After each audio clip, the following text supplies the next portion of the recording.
mga pamantayan o moto sa buhay at kung paano nila ito nagagamit sa pang-araw-araw.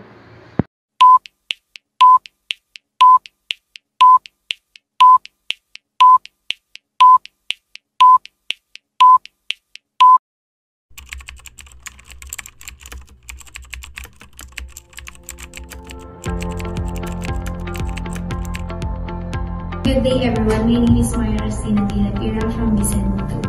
So ngayon, tatanong natin sa kanila kung ano ang kanilang pamantayan sa buhay o moto at paano nila ito nagagamit sa pang-araw-araw.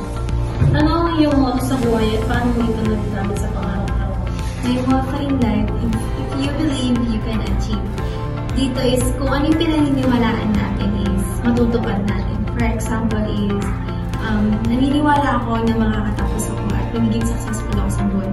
Through that is na mamotivate ako na magagawa ko yun and makakaya. Kasama ko ngayon ay si Micaela Rosales from Vicente. Ngayon, itatanong natin sa kanya kung ano ang kanyang pamantayan sa buhay o moto at kung paano niya ito nagagamit sa pang-araw-araw. So, yung philosophy ko sa buhay is, don't hold to your dreams, hold to yourself. Kasi kapag nagkamali ka, hindi naman ibig sabihin is failure ka na. Maybe it's the beginning of something else. Tsaka mga bagay na yun, mamaya start na siya ng panibagong beginning mo. So, na-apply ko siya sa everyday life ko kasi syempre di naman tayo perfect na tao, nagkakamali tayo sa araw-araw. Then, in-apply ko yung philosophy na yun sa buhay ko. Ako si Nicole Sabino at kasama ko ngayon ay si Ian Bitwin from ESL. Ngayon, itatanong natin sa kanya kung ano ang kanyang pamantayan sa buhay o moto at kung paano niya ito nagagamit sa pang-araw-araw. So, yung motto ko sa buhay is try until you succeed. So, bilang isang future math educator, kapag solve ng mga problems, syempre, kailangan mo munang try until mag-come up ka sa solution. Ganun din sa buhay, which is try. Kung mag-fail ka ngayon, you can try again tomorrow, the other day, hanggang sa makuha mo na yung success mo sa buhay. Ako si Nicole Sabino at ngayon ay kasama ko ay si I'm Risa Anchoquia from BS EdMath.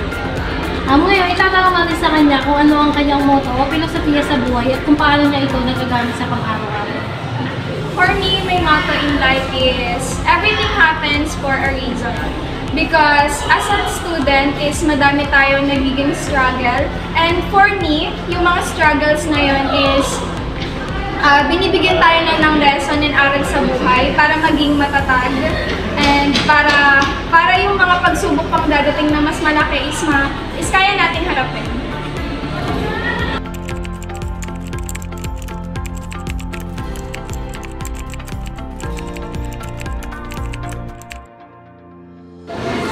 My name is Nicole Sabino from BEd 1A. Kasama ko ngayon ay si Joanna Fernanda, BEd.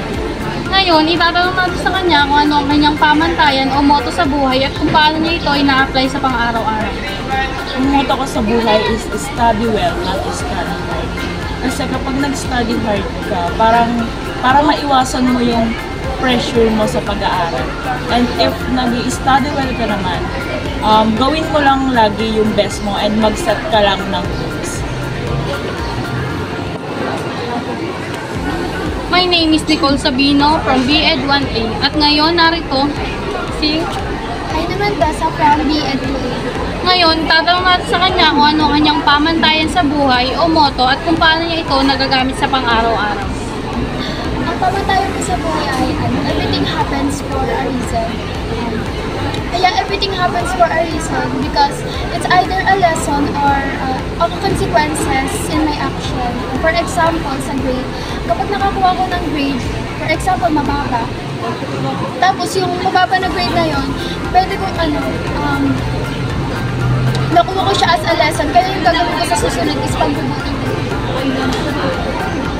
Ako si Nicole Sabino from BEd 1A. Kasama ko ngayon si Elaine Pro from BEd 1C. Ngayon, itatanong natin sa kanya kung ano ang kanyang pamantayan sa buhay at kung paano niya ito nagagamit sa pang-araw-araw. Ang pamantayan ko sa buhay ay when you forgive, we will. Kasi hindi ko lang sila pinapatawad, naalis ko tayo sarili ko sa mga bagay na hindi ko Nicole Sabino from BEd 1A. Kasama ko ngayon si Erica Bay Torres from BEd 1C. Ngayon, itatanong natin sa kanya kung ano ang kanyang pamantayan sa buhay o motto at kung paano niya ito nagagamit sa pang-araw-araw. Ang filosofiya ko sa buhay is always believe. Kasi may mga times na, halimbawa sa academics, may mga times na nahirapan ako, pero as long as ginagawa ko Ako si Nicole Sabino from BEd 1A. Ngayon, kasama ko ay si Lance Celsier Moheno from BEd 1C. Ngayon, itatanong natin sa kanya kung ano ang kanyang pamantayan sa buhay at kung paano niya ito nagagamit sa pang-araw-araw. Ang aking philosophy sa buhay is always be positive. Gagamit ko ito sa buhay upang hindi ako magpadala sa negativity na nasa likod ko, upang magawa ko yung mga kailangan kong gawin ng maayos. Then, kung yung problema is napakahirap, harap ako ng paraan upang masunod nito.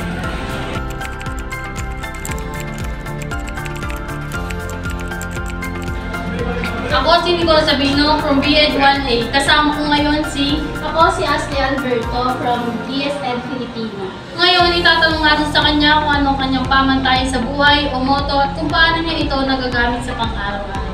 Yung filosofiya ko sa buhay, magbigay ng liwanag sa mga taong nasa paligid. Nagagamit ko siya sa pang-araw-araw kasi hinahalin tulad ko yung sarili ko sa isang maliit na kanila. Kumbaga, hindi man ako kasing liwanag ng araw, pero kaya kong magbigay ng liwanag tsaka ng pag-asa sa mga tao na sa paligid ko. Naniniwala kasi ako sa kapangyarihan ng yakap. Kumbaga, gusto kong maibsan yung dinadala tsaka problema nila sa buhay. Gusto ko maramdaman nila na mayroong taong handang tumulong or sumuporta sa kanila. Kumbaga, bigyan sila ng pag-asa. Ako si Nicole Sabino from BEd 1A. Kasama ko ngayon ay si Vincent Sorapo from DSED. pwede ko ba matanong kung ano ang philosophy? Yung philosophy sa buhay is you can control the wind but you can adjust the sail. Paano yun po ito nagagamit sa pang-araw-araw? In our everyday lives, we can encounter problems and we don't necessarily have control over every problem that we encounter, but we can control the way we react to it. And by having that sense of control, I can control the way I react. I am assured that every day that I can tackle everything with motivation, general motivation. Muli, ako si Nicole Sabino. Ang aking natutunan sa mga filosofiya ng bawat mag-aaral ay huwag sumuko sa anumang hamon ng buhay. Dahil dito ay pinapatag tayo na lumaban sa anumang mangyari sa atin. Sabi ng isang mag-aaral, ang kanyang filosofiya ay everything happens to a reason. Dito ko nalalaman na lahat ng nangyayari sa atin ay may rason. Hindi dapat tayo sumuko at patuloy tayong lumaban. Ako si Nicole Sabino from BEd 1A.